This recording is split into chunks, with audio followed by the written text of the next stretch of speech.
जिसके कान हों वो सुन ले, जिसकी आंखें हों वो देख ले। हम उन लोगों के लिए विशेष धन्यवाद देना चाहते हैं जो हमें एसबीआई पे, गूगल पे और पेपलिंक के द्वारा हमारी सेवकाई में बोते हैं। डिस्क्रिप्शन बॉक्स में दिए हुए लिंक से आप भी बो सकते हैं।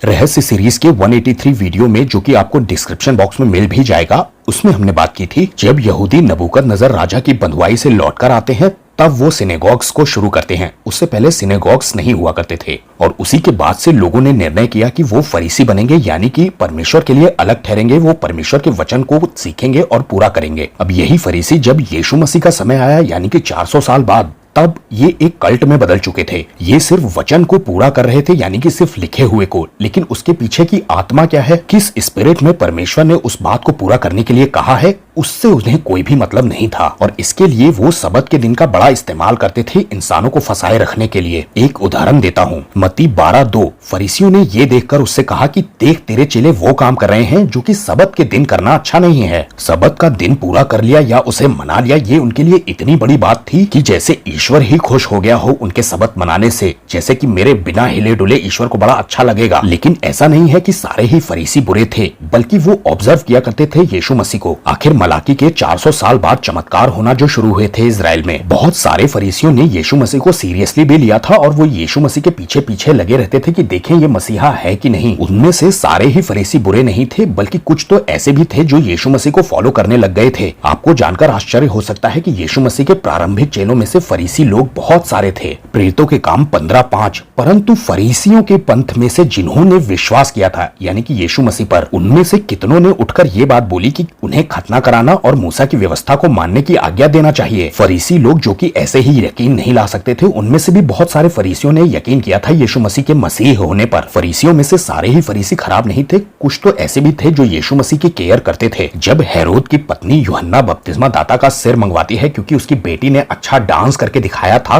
तब एक घटना घटती है। यूहन्ना तो मार दिया जाता है, लेकिन यीशु मसीह को आगाह कर दिया जाता है। लेकिन जानते हैं किसने आगाह किया था यीशु मसीह को? फरीसियों ने। लूका 13:31। उसी घड़ी कितने फरीसियों ने आकर उससे कहा, यहाँ से निकल कर चला जा, क्योंकि हेरोदेस तुझे मार डालना चाहता है। और यीशु उन्हीं फरीसियों को ये बात कहते हैं कि जाकर उस लोमड़ी से, यानी कि हेरोद से कह देना कि देख, मैं आजकल चंगा करता हूँ और दुष्ट आत्माओं को निकालता हूँ और तीसरे दिन अपना काम पूरा करूंगा। अब ये तो नहीं मालूम कि फरीसियों ने उस काम को पूरा किया या नहीं जो यीशु मसीह ने दिया था, लेकिन ये तो लिखा है कि हाँ, उन्होंने आगाह किया था यीशु को कि यहाँ से चले जाइए, आपकी जान को खतरा है। शाऊल जो कि पौलुस बनता है और वो यीशु मसीह का चेला बनता है, वो भी दरअसल फरीसी ही था कभी। एक बार जब प्रेरितों के काम में लगभग 20 साल बाद पौलुस को पकड़ लिया जाता है, तब वो कहता है कि मैं फरीसी हूँ। पौलुस जो था वो गमलीएल का चेला था और अपने बारे में बताता है कि मैं फरीसियों का भी फरीसी हूँ, बहुत आता है मुझे। और एक बड़ी अच्छी चीज उसने अपने मत के बारे में नोटिस की थी, जो कि मैं दिखाने जा रहा हूँ। 2 कुरिन्थियों 3:6,